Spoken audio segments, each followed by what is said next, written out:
posibilidad ng tagumpay o kabiguan, ng ligaya o lungkot. Kaya marapat lamang na tanggapin si Jesus bilang tagapagligtas at Panginoon. At matapos yun ay panariwain ang katapatan at paglapit sa Kanya bawat araw o day by day. Ang day by day ay naglalayong umalalay sa pang-araw-araw na pamumuhay. Narito po si Kuya Ed Lapis sa mensaheng pinamagatang Overcome the Fear of Death.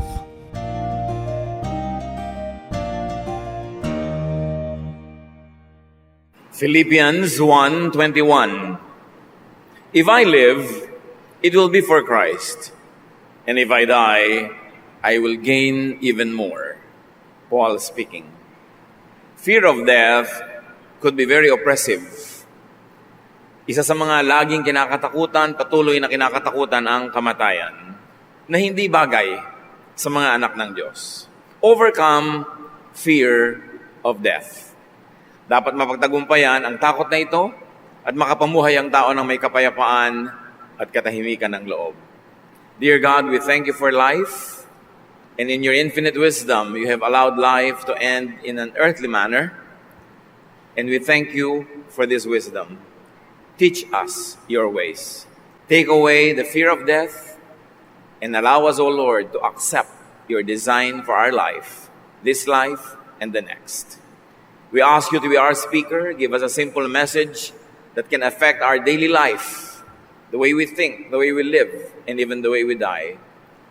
We ask you, Father, to bless your people. Use your instrument, but bless your people and lift up only your name. We seek you. We thank you and magnify you in the name of Jesus, your Son, our Lord, our Savior. How do you take away the pain and the fear of death? Accept physical death as part of life. Kasama yan ang buhay. Accept death as God's design of life. Ang Panginoon naman ang nakakaalam kung anong mabuti, kung ano ang tama, kaya dapat nating ipagkatiwala. May wakas talaga ang physical life. Wala sino man na patuloy na nabuhay dito sa mundong ito forever. Psalm 90 verse 10, we can expect 70 years. Or maybe 80, if we are healthy. Suddenly our time is up and we disappear. Well, we disappear from the earth, but not necessarily from creation. Nagkakaroon ng ibang form yung buhay, lumilipat, kaya nga ang tawag sa ating wika, sumakabilang buhay. Lumipat sa kabila. Ang buhay daw ng tao, tamang-tama kung 70, gumraduate na, pero kung malusog, baka maka-80. At yung iba nakakasobra pa, pero hindi naman lahat nakaka-70. Ang ibig sabihin lang, ganun talaga, may hangganan. Genesis 6:3, Then the Lord said, I won't let my life-giving breath remain anyone forever. No one will live for more than 120 years. Binigyan ng takda, hanggang dun lang, kung sobra ka ng malusog, sobrang haba ng buhay mo, pero may hangganan pa rin. Hindi dapat ikalungkot yon, dapat ipagsaya at ipagdiwang na nagkaroon ka ng pagkakataong mabuhay na yung Espiritu ng Diyos at yung katawang lupa magkasama. That is earthly life. When the Spirit of God lives in this physical body that is of the earth. The moment one separates from the other, that is already physical death. And there's a very short time, a very narrow corridor of time, when the Spirit of God lives in the human body. So consider physical death as door to eternal, to spiritual life. Consider spiritual death, physical death as the other form of life, and even as reunion with God. Dapat kang kapanabikan pa, kung tutuusin, sapagkat ang pagwalay natin sa ating katawan ay pakikipagniig naman sa ibang level, no? Sa ating Panginoong Diyos. Ecclesiastes 12:7, So our bodies return to the earth, and the life-giving breath returns to God. Ang lupa bumabalik sa lupa, ang espiritu bumabalik sa espiritu, sandaling magkaniig sila, magkasama, at yun ang ating buhay sa ibabaw ng lupa. 2 Corinthians 5:8, we should be cheerful because we would rather leave these bodies and be at home with the Lord. That is what Paul is saying about death. Dapat pa nga daw na maging masayahin tayo tungkol dito dahil higit namang mainam na makasama ang Panginoon kesa patuloy na mabuhay sa lupang katawang ito. Siyempre, ang alam lang naman nating buhay, itong buhay na ito, kaya mahal na mahal natin, hindi pa natin alam yung kabila, we don't know what we're missing. So the tendency is to cling on very, very tightly to this life because we don't know the other form of life that is awaiting us. Pero yun ang dapat nating ipagkatiwala sa Diyos na dinisenyo niya yon, therefore yun ay mainam. At pag daw tayo ay lumisa na sa katawang ito, 1 Thessalonians 4:17, we will all be with the Lord forever. God is God of life, not of death. So His children will go to God the moment this physical life ends. Concerning the teaching that there is no eternal life, Jesus answered it. Mark 12:26-27. You surely know about people being raised to life. You know that in the story about Moses and the burning bush, God said, I am the God worshipped by Abraham, Isaac, and Jacob. He isn't the God of the dead, but of the living. You Sadducees are all wrong. Ang Sadducees kasi, ang turo nila, wala na daw buhay. Pag namatay ka, tapos na. Zero na lang, blank na. Pero sabi ni Jesus, mali kayo. Kasi ang Diyos ay Diyos ng mga buhay. So, hindi yung mga patay ang pupunta sa Kanya. Yung mga buhay pupunta sa Kanya, mayroon pang kabilang buhay. At sabi ni Jesus, John 4:6, I am the way, the truth, and the life. And life goes on. Life is forever. Life is eternal. It only changes forms. Naiiba lang yung uri, yung pamamaraan ng buhay. At death, unite your spirit with God. Better to do that before death. Long before death, make peace with God. Acts 7:59, when Stephen was being stoned to death, as Stephen was being stoned to death, he called out, Lord Jesus, please welcome me. Receive my spirit. Alam ni Stephen na pag nalagot ang kanyang hininga, alam niyang may pupuntahan siya. At sinabi niya kay Jesus, tanggapin niyo ako. Welcome me. Receive my spirit. How else do you overcome the fear of death? Live your earthly life to the fullest. Kumisa naman, mapait lang ang kamatayan kung walang-wala namang naging kabuhay-buhay ang iyong buhay. So hanggang makakaya, lasapin ang lahat ng dapat lasapin, makita ang lahat ng dapat makita, maranasan ang dapat maranasan, at kung mamamatay na ay buong pusong ipagkaloob sa Diyos ang ating espiritu sa pagwawakas ng buhay na ito. Dapat pag mamamatay ka na, no kulang, no regrets. Pumapait lang naman yung buhay kung marami kang mga bitterness, mga sayang, hindi ko nagawa, hindi ko naranasan. Ecclesiastes 6:3, you may live a long time and have 100 children, but a child born dead is better off than you unless you enjoy life. And this is what many religious people demonize, the enjoyment of life. But Solomon, the wisest man ever, advocates for the enjoyment of life. And even Jesus displayed how life could be enjoyed, even in the context of very poor life in his country during his earthly life. So napakahalaga na sabi ni Solomon, enjoyin mong buhay. Para pag matatapos na, o di natapos na, di ka lugi. Na-enjoy mo. Luke 12:19-20, Then I'll say to myself, sabi ng rich man, you have stored up enough good things to last for years to come. Live it up. Eat, drink, and enjoy yourself. But God said to him, you fool, tonight you will die, then who will get what you have stored up? Remember here that God's rebuke is not about enjoyment. It's about hoarding and suffering for it, hoarding beyond one's need, which minimizes enjoyment. Akala ng iba dito, pinapagalitan ng Diyos yung taong mayaman dahil nagpayaman siya. Hindi yun ang issue. Ang sinasabi ng Panginoon, sobra ka nagpayaman, labis-labis sa iyong pangangailangan, pag namatay ka naman, hindi mo na yan madadala, hindi mo na yan may enjoy. So sabi yan, isang malaking kahangalan, yung sobra-sobra ang inipon mo, at maaaring sa pag-iipon na yun, naging maramot pa siya sa iba, maaaring naging maramot din siya sa kanyang sarili. Kaya ngayon sabi niya, sige, mag-enjoy na ako. Sabi, mamamatay ka na mamaya, paano pa ma-enjoy yan? Ang point here is, don't hoard in a way that would deprive you of daily happiness and joy, and don't hoard to the point that your treasure becomes your God, that you don't enjoy life anymore, because the trouble with having a lot of treasure is that you have to guard it against those who would like to get it. So nababawasan ng iyong kaligayahan kung sobra-sobra sa iyong pangangailangan ang iyong iniimpok. Lalo na nga kung dahil sa iyong pag-iimpok, maraming araw, taon, buwan ang lumipas na hindi ka nag-enjoy dahil ang gusto mo isang one-time, big-time enjoyment towards the end. Sabi ng Panginoon, kung namatay ka na ngayon, hindi mo na rin na-enjoy yan.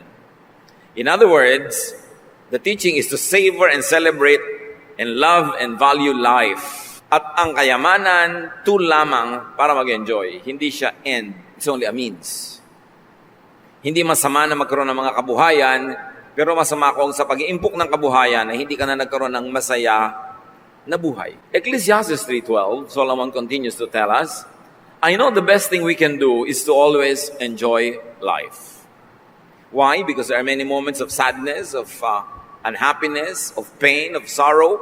So whenever you have that corridor, that space, the opportunity to be happy and to enjoy, Solomon says, do it. Maraming panahon na kahit ibigin mo, hindi pwede. O gusto mo pero hindi mo kaya. So pag may pagkakataon, samantalahin. Ecclesiastes 5:19, suppose you are very rich and able to enjoy everything you own, then go ahead and enjoy working hard. This is God's gift to you. Sabi niya, huwag kang mag-guilty. Don't feel bad that you are being blessed with a lot of abundance. Enjoy it. And enjoy the work that goes with it. That is God's grace. Many people have a very distorted concept of God, that they think that God wants us to always suffer, not to enjoy. That they feel guilty whenever they enjoy life. But everywhere in the Bible, there's a lot of teachings that admonish that we minimize pain. Even Timothy was advised by Paul, 1 Timothy 5:23, stop drinking only water. Take a little wine to help your stomach trouble and other illnesses you always have. So Paul was teaching Timothy, minimize pain. Don't suffer needlessly.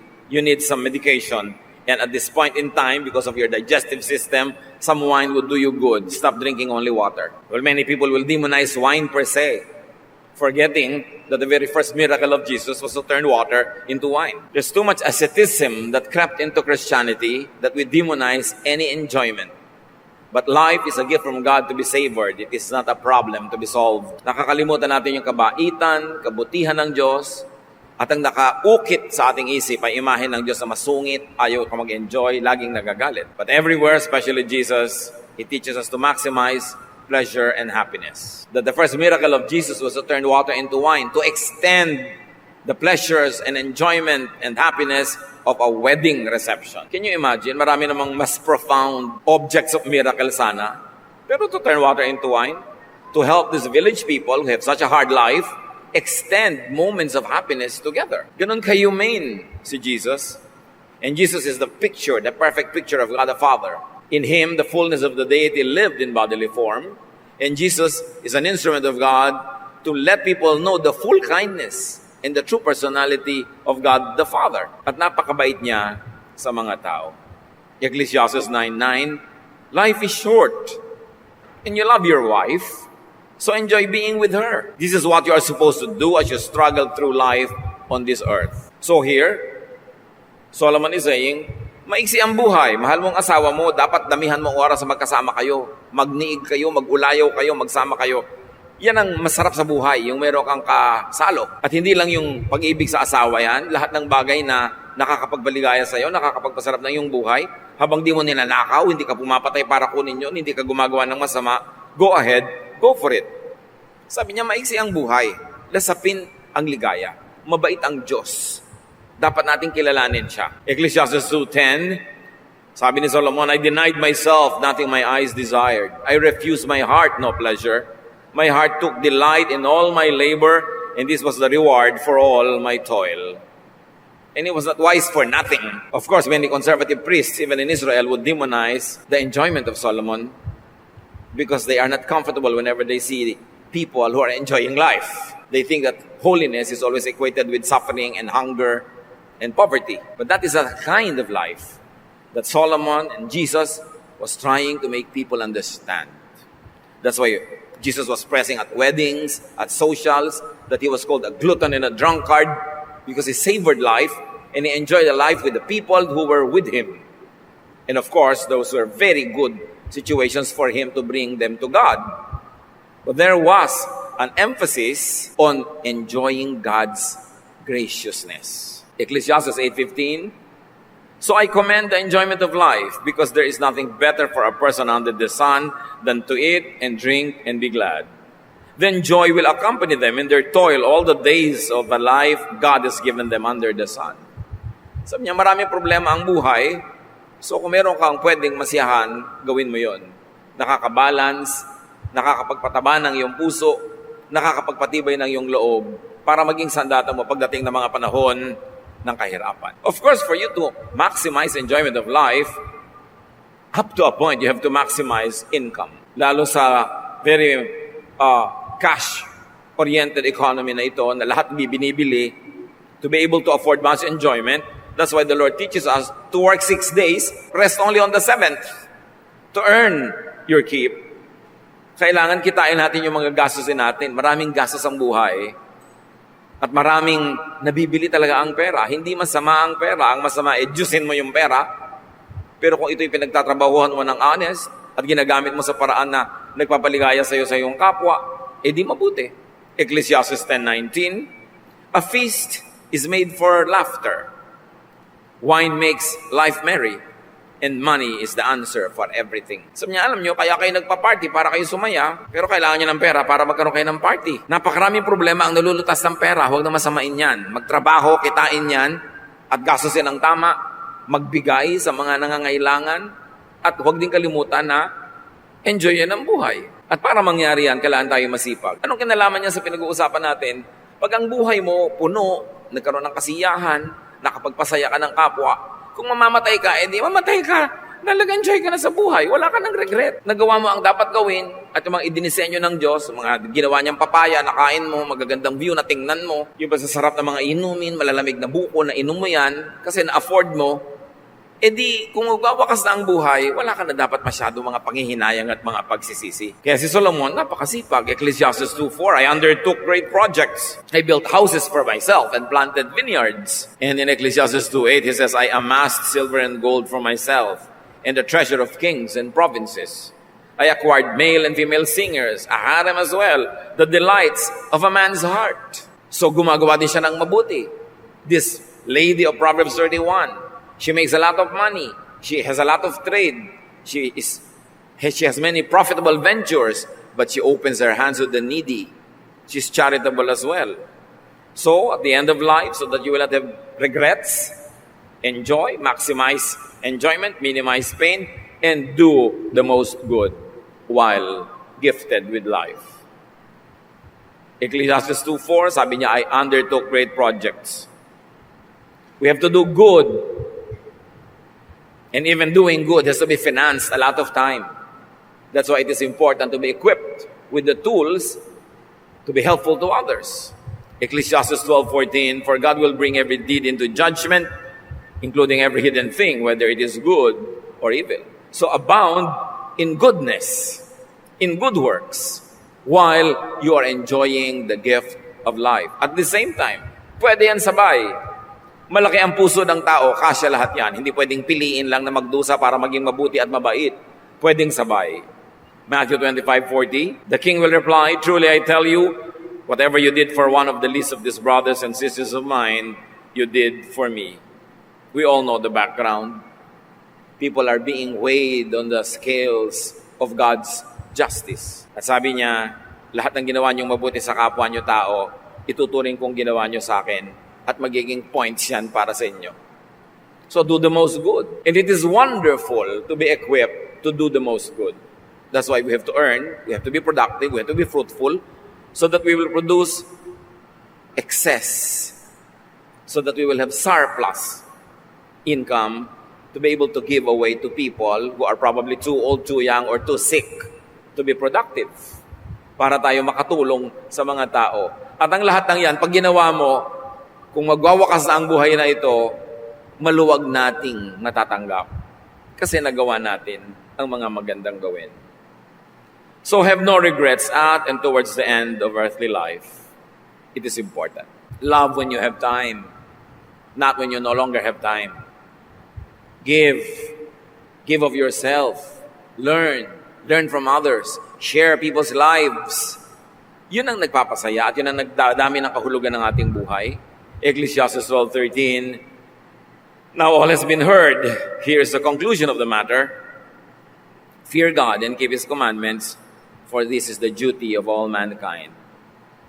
After 11 chapters of Ecclesiastes where Solomon tells people to enjoy, suddenly he says, fear God and enjoy. And This is the duty of mankind, to obey God's commandments.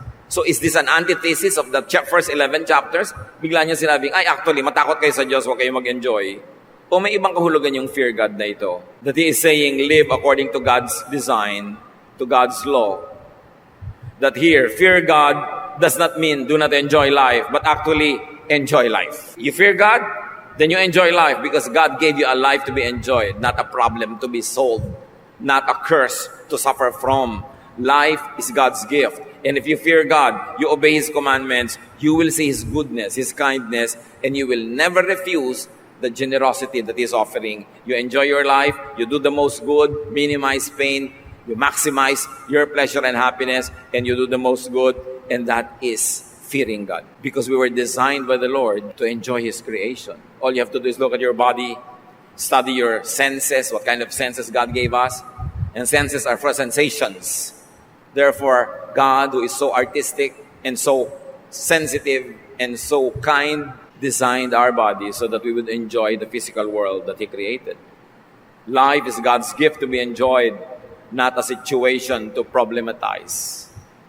You were designed to enjoy life, and we should thank God for that.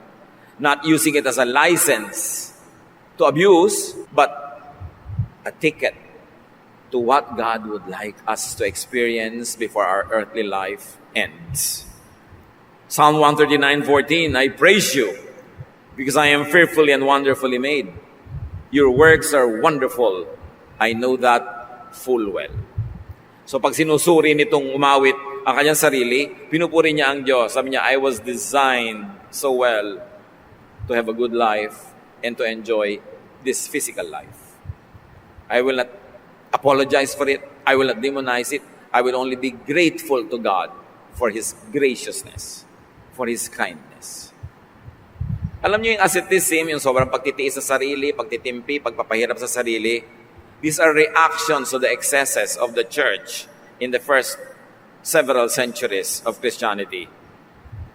People were concerned that many Christian leaders and Christian congregations became avaricious, became too physical, too excessive in their appetites, that this ascetic attitude, the other extreme, to deny the self, to go hungry, to go thirsty, to be poor, this is a reaction. But it doesn't mean that this is the standard. Dapat nating suriin para magkaroon tayo ng balance na buhay. How else will you minimize the fear of death? Your death and the death of others. Do not be extremely attached to earthly life. 70, 80 years lang yan, at most 120. Keep that in mind. Don't be too attached. Do not be extremely attached to earthly persons, relationships, and even possessions. Yun naman ang nagpapatakot sa atin eh. Yung matapos ang lahat ng yon, yung malagot ang ating mga relasyon, yung matapos ang mga bagay-bagay. Dapat hindi extreme. Even loving others, getting attached to others, loving a vocation, do not go to the extremes. Ecclesiastes 7:18, whoever fears God will avoid all extremes. Kahit extremely good. Sabi niya, do not be extremely bad, do not be extremely good. Why suffer? Solomon says that. Luke 12:15, then he said to them, Jesus says, watch out, be on your guard against all kinds of greed. Life does not consist in an abundance of possessions. So, yes, earn, be productive, be equipped to enjoy life and to help others, but do not be too attached to material things. Para madaling bitawan, para hindi tayo kapit na kapit pa ay namamatay na, para maluwag. Matthew 10:37, anyone who loves their father or mother more than me is not worthy of me, Jesus says. Anyone who loves their son or daughter more than me is not worthy of me. Now, Jesus is not telling us not to love our families, but He is saying, do not do it to excess, to the point that you love people more than God, no matter who those people are. So don't be too attached to people. Love them enough, love them abundantly, generously, but not extremely, to the point that you are too attached, that you could not let them go when they are dying, or you would rather not go if you are dying because you're too attached. We should be healthfully detached in a way. Near enough, but far enough. Para hindi mahirap pawalan. Tuwing ang inyong lingkod ay nagmi-minister sa mga pamilya na may malalagutan ng hininga na member na nandun, nakapaligid ang mga tao. Obviously, clinically, the person has to go. There are no more indications that there is enough reason to prolong physical agony, especially if the patient is sick. I always ask people, are you ready now to release your father or mother or son or daughter to God? If you have to let go, release the person para sa kanya at para sa inyong sarili. Kung tayo ay namatayan, kamakailan o ilang buwan o taon na, hawak nyo pa ba o nirelease nyo na? Release. Let go. Sa Diyos naman uuwi eh. At kahit ano namang paghawak natin, hindi na natin talaga mapipigil, nahihirapan lang tayo. At maaaring napapahirapan din natin ang iba natin mahal sa buhay. And who knows, baka napapahirapan mo pati rin yung taong umaalis na. So let go. Kung minsan meron tayong mga kapatiran na hirap, halimbawa yung pasyente na mahal nila, kinakausap na nila, Mami, kung talagang tinatawag ka na ni Lord, sumama ka na. Kasi kahit naman willing ka sumama, kung hindi ka tinatawag, hindi ka naman talaga kukunin. So bakit ibigay mo na rin? Kasi hirap ka na. Dapat marunong tayong mag-let go. Pawalan. May hawak-hawak pa ba kayo na dapat pawalan nyo na, total pupunta sa Diyos? Release. At kung tayo man, tinatawag na ng Panginoon, release yourself unto God's loving embrace. May nagtatanong pa, sa marami pong naging asawa dito sa lupa, sino ang asawa niya sa langit? At sabi ni Jesus sa Matthew 22:30, at the resurrection, people will neither marry nor be given in marriage. They will be like the angels in heaven. Sabi ni Jesus, hindi na sila magiging mag-asawa pa uli sa kabilang buhay. Dito lang sa lupa yan. Sa kabilang buhay, para na kayong mga anghel, magkakapatid lahat. Alangan naman may mag-asawa pa, meron na namang selosan, meron na namang kung ano-ano dyan. Di, parang yung kabilang buhay, buhay din dito, nilipat mo lang ng setting. Sinasabi ni Jesus, hindi, ibang-iba na ang buhay sa kabila. So, habang natutuwa tayo na makakasama natin lahat, ang mga anak ng Diyos sa kanyang piling, huwag nating asahan na yung exact arrangement dito will be the same arrangement there. Kasi ba't pa tayo lumipat? May mga pagbabago. At ang pagbabagong yun, lingid man sa ating lubos sa pagkaunawa ngayon, ay natitiyak natin na napakagandang pagbabago. At ikalulugod nating lahat.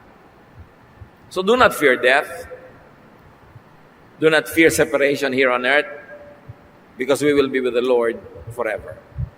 And very importantly, do not be paralyzed with fear of God, of God's anger.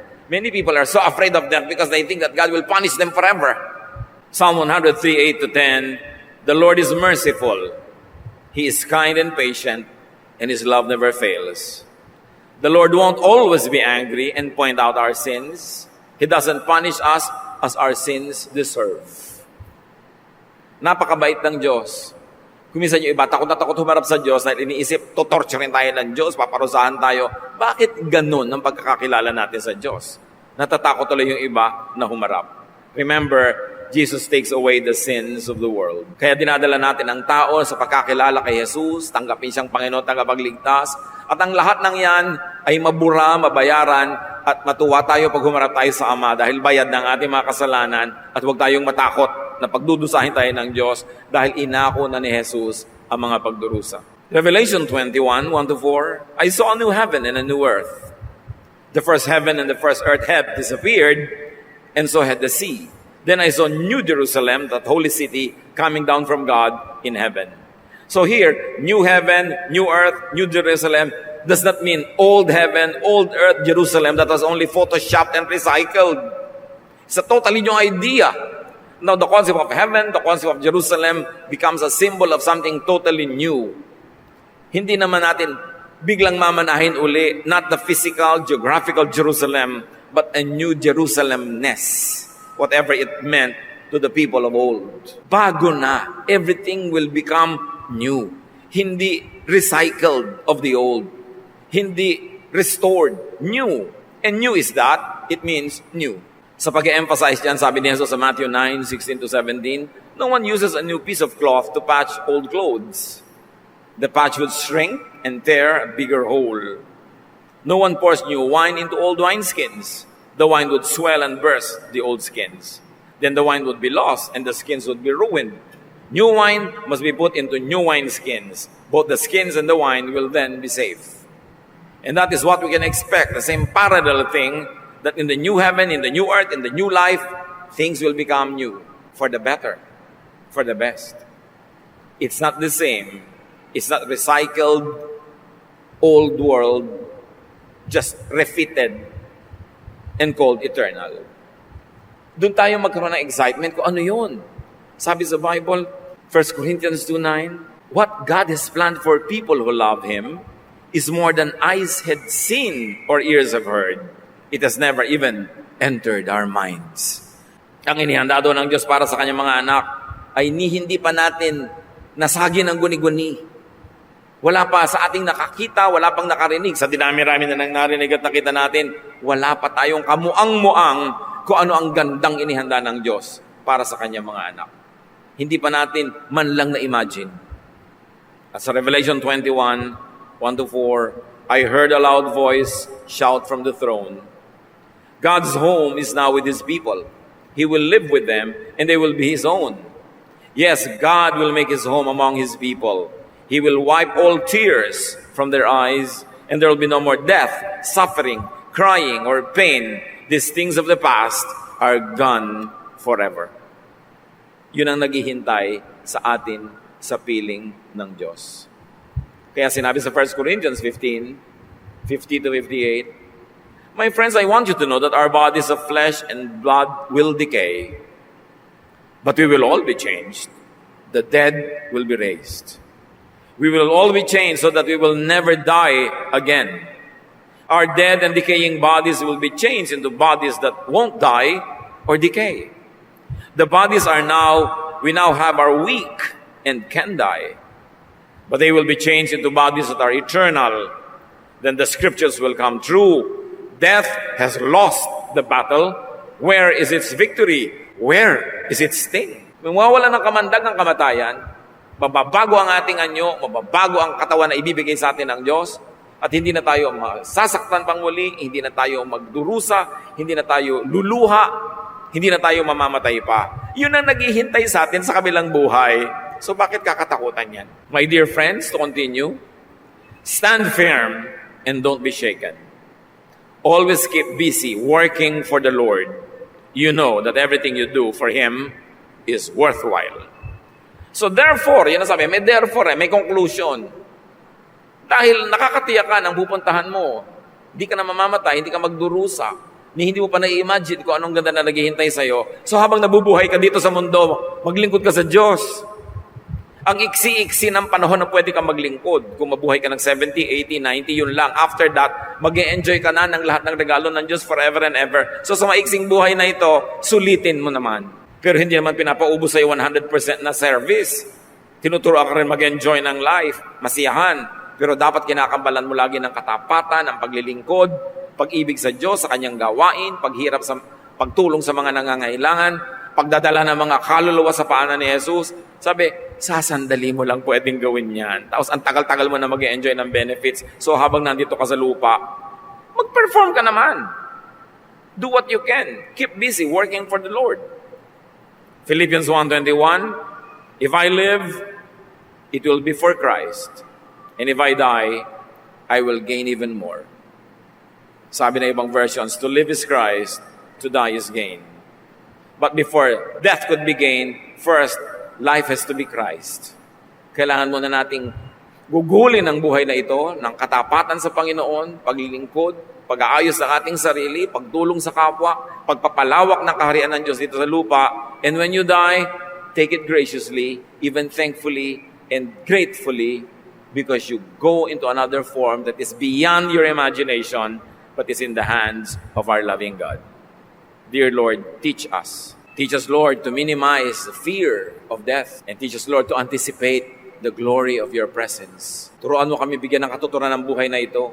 Bawat segundo, minuto, oras, araw, linggo, buwan, taon, magkaroon ng kahulugan ng paglilingkod sa iyo, sa aming kapwa, at paglasap din ng mga sarap ng buhay na kalooban mong aming maranasan. Ituro mo sa amin kung paano i-apply sa buhay namin ang mga aral na ito. Let's spend some time in silent reflection and seek the Lord's voice, hear His voice, so we can make personal applications to our lives of these things that have been discussed. Lord, continue to speak to your people as each one sits still, silent before you.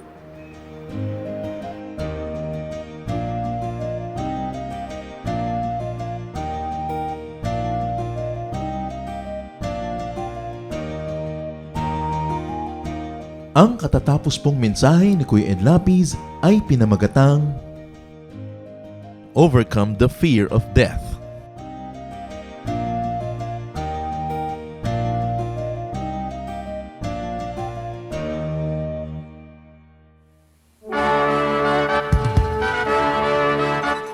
Halina't sama-samang sumamba at magdiwang sa Day by Day Jesus Celebration kasama si Kuya Ed Lapiz. Bulwagan ng Panginoon PICC, one Sunday a month, Philippine International Convention Center, Rojas Boulevard, Pasay City. All other Sundays sa mga day-by-day mini-bulwagan ang pagtitipon. Para sa buwan ng Enero, gaganapin ito ngayong January 19, 2025. 8 a.m. ang First Jesus Celebration, 10 a.m. naman ang Second Jesus Celebration. Para sa iba pang detalye, bisitahin ang ating official Facebook page, Day by Day Friends.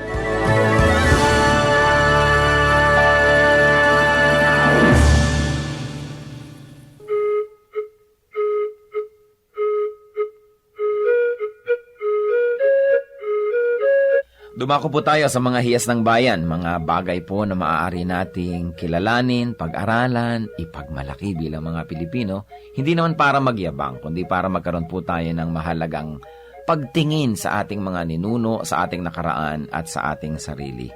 Sabi nga po, ang hindi lumingon sa pinanggalingan ay hindi nakararating sa paroroonan. Kaya mahalaga rin naman na atin pong pagbulay-bulayan, pag-aralan, yung mga karunungan ng ating bayan. At ngayon po ang ating hiyas na itatampok ay isang kasabihan. Bakit po hiyas ang kasabihan? Sapagkat bago naman tayo makagawa ng isang kasabihan, kailangan ng napakahabang panahon, ng pag-aaral, ng pagmamatyag, at ng isang sensitibong puso sa mga katotohanan sa daloy ng buhay. Bawat isang kasabihan po ay maaaring isa o maraming buhay na nagtulong-tulong, nagsama-sama upang makita ang mga batas ng buhay, ang mga daloy ng mga katotohanan. Kaya nga po ang isa nating pagbubulay-bulayan ngayon na kasabihan ng ating bayan na hinango po sa koleksyon ng UP Cultural Dictionary for Filipinos ni Thelma Quintanar at mga kasama. Sabi po ng kasabihang ito, ang bayaning masugatan, nag-iibayo ang tapang. Tama nga naman po. At ito po, kung ibabase natin doon sa kanyang pangunahing kahulugan, yun pong literal, ay totoo naman.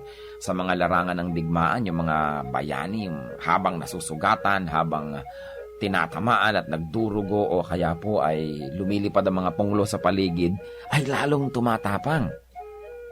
Yun po yung mga bayani, siyempre may mga duwag na pag nasugatan, umaatras naman. Pero ang mga bayani, pag nasusugatan, nag-iibayo pa ang tapang. Subalit higit po dito sa pangunahing kahulugan nito na yung literal, ay meron pa pong malalim na kahulugan siyempre ang hiyas ng bayan na kasabihan na ito. Na ang taong talagang matining ang loob, ang taong talagang mahusay ang kalooban, ang tao na talagang magiting ang kanya pong pagkatao, habang siya po ay hinahamon ng mga nakapaligiran, habang siya po ay pinipilit na ikulong, ay lalo naman siyang nagpipilit na makalaya. Habang siya ay minamaliit, ay lalo naman niyang pinapatunayan ang kanyang kadakilaan. At habang siya po ay pinahihirapan sa kanya pong pagtatangkang makamit ang kanyang minimithi, ay lalo naman po siyang nagsusumigsa at lalo naman siyang nagsisikap na malampasan ang mga hadlang na ibinibigay sa kanya. Yan po ang tunay na kabayanihan. Hindi madaling matakot, hindi madaling umatras, hindi ningas kugon, hindi madaling panghinaan ng loob, at hindi madaling alisan ng damdaming marubdob upang maituloy ang mga dakilang adhikain. Yan po ang isang tunay na kabayanihan. Hindi madaling pigilin ng mga kalungkutan, hindi madaling pigilin ng mga balakid o hirap. At yan po ang isang tunay na kabayanihan. Yung pong tayo ay magkaroon ng isip na kapag naidalangin na natin at nadesisyon na natin gawin na isang bagay, hindi tayo madaling hadlangan. Habang nagkakaroon ng hadlang, lalong tumitibay ang ating determinasyon na ito'y malampasan. Habang tayo nasusugatan, lalo tayong tumatapang. Yan po ang isang magandang kaugalian ng ating bayan na dapat nating alalahanin. Hindi po yung ningas kugon na sabi ng mga banyaga tungkol sa atin, kundi yung kasabihang ito, ang bayaning masugatan, nag-iibayo ang tapang.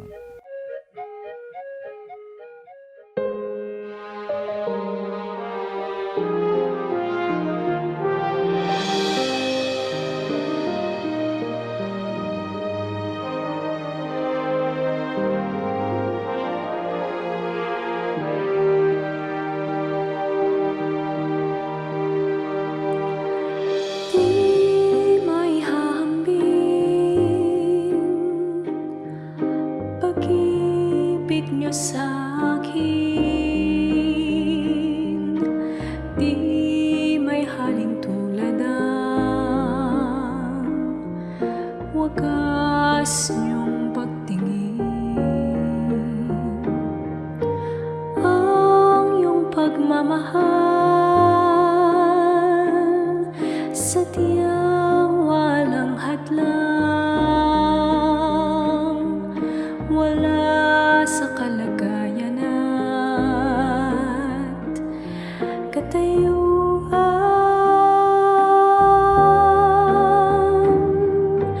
Hawak niyo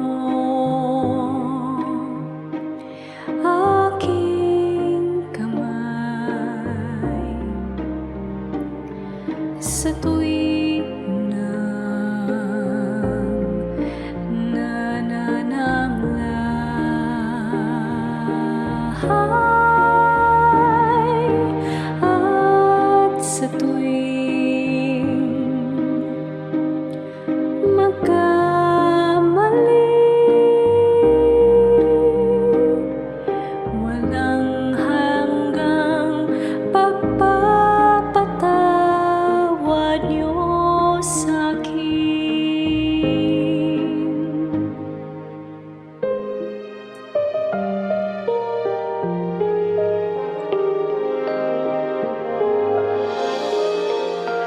Di may hahambing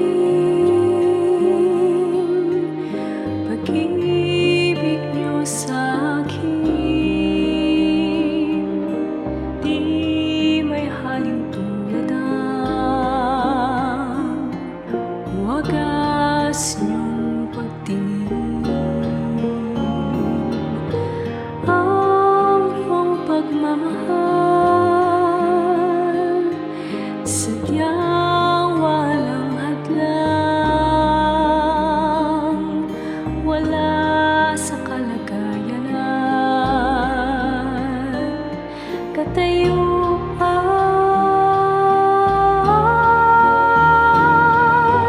Hawak niyo aking kamay sa tuwing nanananglahay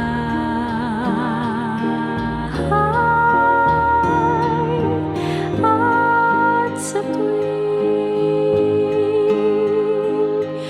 magkamali. Walang hanggang pagpapatawad niyo sa'kin. Sadyang di mapigil ang kabutihan niyo, kahit tumigil pag-ikot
Sa inyo po, Panginoon, lapat itong aking loob na sumilong at pasakop, makisuno at sumukob. Sa tuwing kayo'y lalapitan ay lagi nang gumagabay, taus-pusong lumilingap sa bawat pusong sugatan. Kabutihan yung matapat, bukas palad kong magbigay, kahit ang tulad kong abay, walang patagong anuman.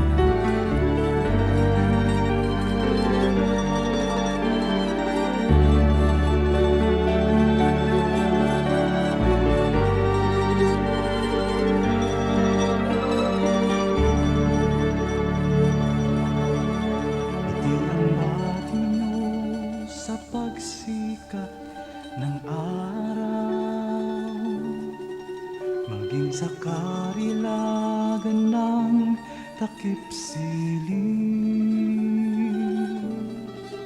at sa kandili nyo ako'y hindi maliligaw. Datnan man ang unos sa lalim ng dilim. Kung sisikapin kong bilangin ang mga bituin, isa-isahin ko man bato sa buhangin, walang makahigit sa lawak ng iyong pagtingin, sa kalinga niyo't pagmamahal sa akin. Alleluia, Alleluia,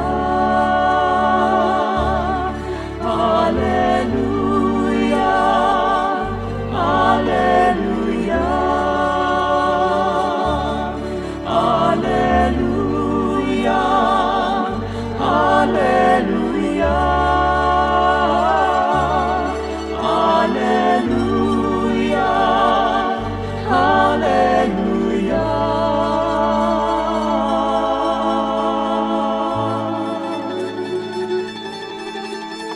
Ang aming nais ko'y purihin ka sa magdamag, makasama ka maging sa pighati.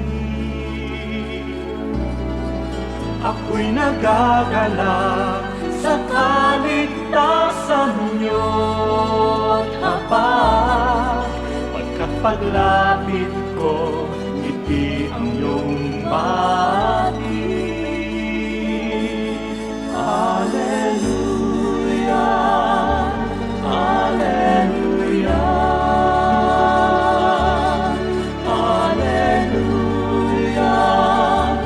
Alleluia, Alleluia, Alleluia, Alleluia.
Oras na po para pansamantalang magpaalam ang programang Day by Day.